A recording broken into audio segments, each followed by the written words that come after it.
Hello St Thomas, my name is Joshua and I'm here to run you through or to provide for you a short resource as our church begins a new sermon series on the book of 2 Corinthians.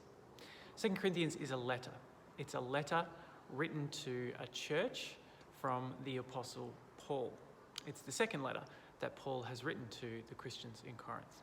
Well, kind of, but we'll come back to that. This video aims to help our small groups and indeed all our members to get a feel for the introductory matters of this part of the Bible. Matters like historical placement, an idea of the characters and issues that are going to be at play, and the social world of 2 Corinthians that it's set in. So let's begin by turning to the book of Acts in the New Testament, chapter 18.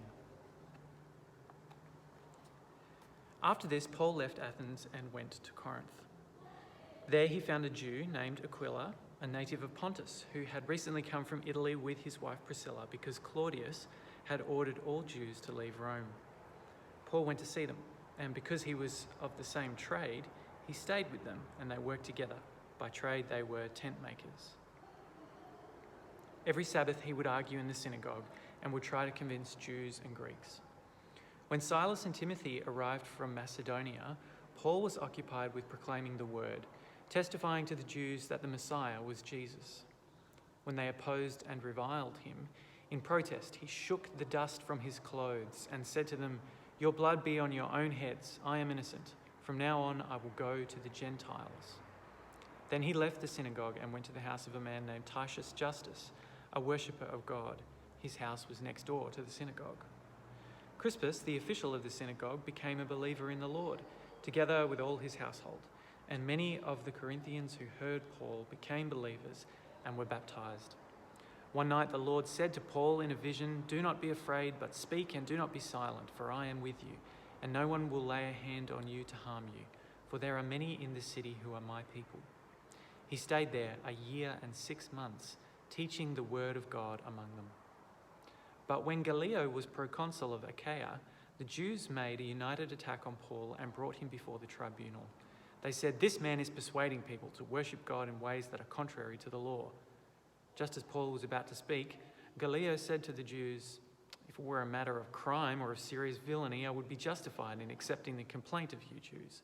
But since it is a matter of questions about words and names in your own law, see to it yourselves. I do not wish to be a judge of these matters." And he dismissed them from the tribunal. Then all of them seized Sosthenes, the official of the synagogue, and beat him in front of the tribunal. But Gallio paid no attention to any of these things. When Paul arrived in Corinth, he began as much of the missionary work did, by going to the synagogue and declaring Jesus to be the Messiah. And the result was, as in most of the book of Acts, of the incredulity of the Jewish people there, which leads Paul to leave the synagogue and the Jewish people behind and proclaim the gospel of God to the Gentiles. Gentiles means those who are not Jews. But there was also success. Verse 8 says, "Crispus, the official of the synagogue, became a believer in the Lord together with all his household, and many of the Corinthians who heard Paul became believers and were baptized." So this is a community that began with the missionary work of Paul. Paul did not always stay long where a community of believers was founded, but in this particular instance, it says that he stays 1 year and 6 months in Corinth, teaching the word of God among them. This is a congregation who got a lot of Paul, more of Paul and his teaching than many other of the early churches. During that time, Paul sustained himself by working as a tent maker, it says in verse 3. Now, why did Paul stay so long? Well, it does say one night the Lord said to Paul in a vision, "Do not be afraid, but speak and do not be silent, for I am with you. No one will lay a hand on you to harm you, for there are many in the city who are my people." So we can imagine that for Paul, he was sustained and encouraged by the Lord himself to stay there, and he must have had high hopes for his mission and ministry. Now, this passage ends the way that the early church begins, which is with persecution. The synagogue leaders were very understandably upset with Paul and his converts. They've got no patience for the sect of Judaism, Jesus followers, so they try to stamp it out. They see the proconsul, Gallio, and they bring him to Paul and they make a united attack on him, saying, "This man is persuading people to worship God in ways that are contrary to the law." Now, Gallio doesn't care for this intra-Jewish argument, so he dismisses the case. And the response of this is for this crowd to take Sosthenes, who's like Crispus in being a convert from being an official in the synagogue to following Jesus. They take Sosthenes and they beat him. So persecution has now come to the native Corinthian church and its believers itself. So as we read 2 Corinthians, we should remember their beginnings are a Jewish and Gentile church who were isolated from their old Jewish communities, isolated from the authorities, and as we'll see, isolated from their social worlds. And we should see a long relationship of Paul's God-inspired commitment to this church. So let's take a moment to think about what kind of world, what kind of place this church and this letter are set in. The New Testament is written during the peak of the Roman Empire. Rome rules over every place and person in the New Testament. And that's really important for this city and this citizenry. Because Corinth was and is a church in Greece, a city in Greece. The Romans, they took the city and they destroyed it about 146 BC. But, and this is the important part, the Romans resettled the city in 44 BC, and it turned into this huge and thriving port city. Julius Caesar was the one who made this resettlement, so he gave life to this city by letting free slaves and retired soldiers make a settlement in Corinth. So you can bet that emperors, Rome, and Roman culture are all viewed pretty favourably in Corinth. Corinth was a city of about 100,000 people, which is a tenth of the size of the largest city in the world at that time, which was Rome. So imagine Los Angeles, it's about a tenth of the size of Tokyo. It was the wealthiest city in Greece because of its ports and its trade. It had a large temple to Aphrodite, another temple to Apollos, as well as lots of smaller ones. And it hosted the Isthmian Games every second year, which would draw huge crowds. And the city had one other very famous reputation as a city of sexual license and prostitution. In some ways, their world and our world are quite similar. Theirs was a city of real upward mobility, a city of sexual freedom, of great riches, of many, many philosophies and ideas being thrown around. But in many more ways, it's a totally different world. Theirs is a collectivist culture, not a hyper-individualist one like ours. Their highest social currency was honour, and the social importance of gratitude and boasting are just absolutely unknown to us. In their world, victims were seldom pitied. Theirs is a world of no electricity, no penicillin, no gender equality or aim for gender equality, and no climate change. So let's be prepared to translate this text from one world to another and let it speak to us about those unchanging things in human nature and relating to God. One large feature of 2 Corinthians is the character, the role, and the responsibilities, and even the place of Paul in the leadership of the Corinthian church. So let's just take a moment to think about Paul in the New Testament briefly. Our introduction to Paul is in the book of Acts, chapter 8, verse 3, when his name was still Saul. And it says, "But Saul was ravaging the church by entering house after house, dragging off both men and women. He committed them to prison." Now, famously, Paul himself became a believer in the Lord as Jesus appeared to him on the road to Damascus. It was a difficult turnaround for the church to accept that its prime persecutor was becoming its prime missionary leader. And that should make clear to us how controversial Paul really was in much of the period of the New Testament for the early church.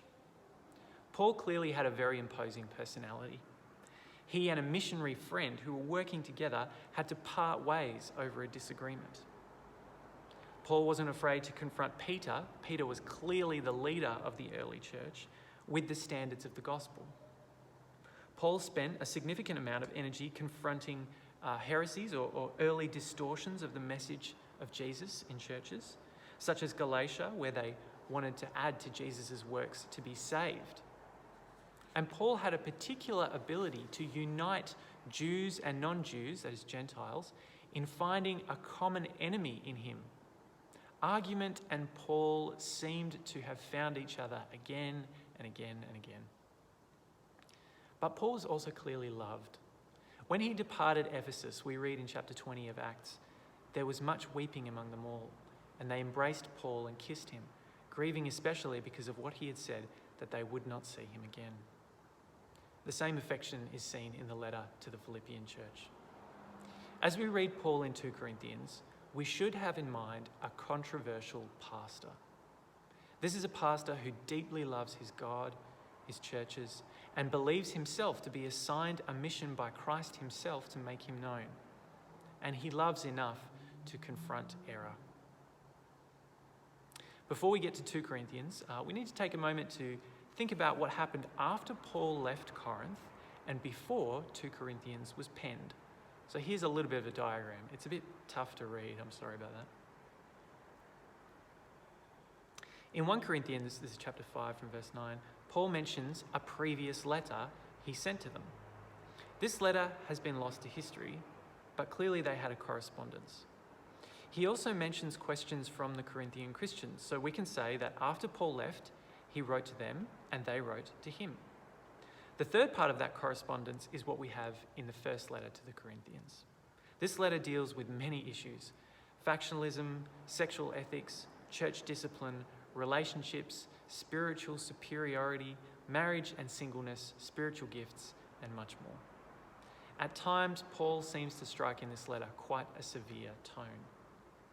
The correspondence so far paints a picture of difficulties, of errors, of immoral church behaviour, and the need for church discipline.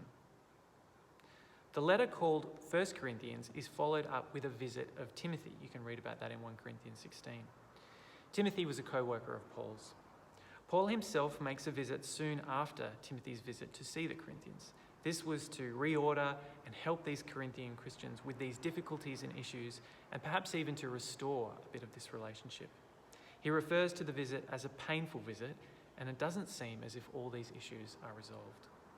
Paul leaves for Ephesus with the issues unresolved and sends another letter, a tearful letter he calls it, with Titus, who's another co-worker of Paul's. He did plan to visit them once more, but he was not able to. So Titus returns to Paul from Corinth, and it turns out he had an encouraging visit. And 2 Corinthians is the response to Titus's return and good news to Paul. Things are sounding a little better here, but it's not all joy. The correspondence tells us that Paul and this church had a strained relationship, but it was also a very committed relationship. There were many issues that took time and effort to resolve, and they're not even quite there at the end of 2 Corinthians. So that takes us up to the New Testament letter of 2 Corinthians. And there's one more detail it'd be good to know before we get into this series: the matter of the collection for the Jerusalem church. In 1 Corinthians chapter 16, Paul says, "Now concerning the collection for the saints, you should follow the directions I gave to the churches of Galatia. On the first day of the week, each of you is to put aside and save whatever extra you earn, so that collections need not be taken when I come. And when I arrive, I will send any whom you approve with letters to take your gift to Jerusalem." Paul's work was not only evangelizing, teaching churches, defending the faith, and pastoring congregations. He was a Christian like us, who wanted to see material support for those doing it tough inside the family of faith. This passage refers to a part of Paul's ministry, which was raising money for the Christians in Jerusalem from churches throughout the Mediterranean. So like Paul said to the church in Rome, "At present, however, I am going to Jerusalem in a ministry to the saints, for Macedonia and Achaia have been pleased to share their resources with the poor among the saints at Jerusalem." This collection was a significant feature of Paul's ministry among the churches and will be an important part of the message in 2 Corinthians. So, how does all this information help us? We need to remember that Paul began this church and he pastored it in person for 18 months. He worked at his own trade in his time at Corinth, sustaining his ministry work there. It is a church that he had much correspondence with, working through pretty significant issues with tears and with pain. It might have been easy to be angry with Paul for this congregation. All they had to do was join the suspicion of him that many in his world had. It's a church made of Jew and Gentile who have both suffered isolation from their communities by becoming followers of Jesus, even suffered persecution. And it is a church that's in a Rome-positive city where the cost of being a Christian are almost paraded to them each day. So I hope that we can find encouragement from considering a strange legacy of the Bible itself. That church is very messy, it's awkward, sometimes it's even painful, but the exercise of love between its members throughout the trouble is the forge of maturity. Go well, St. Thomas.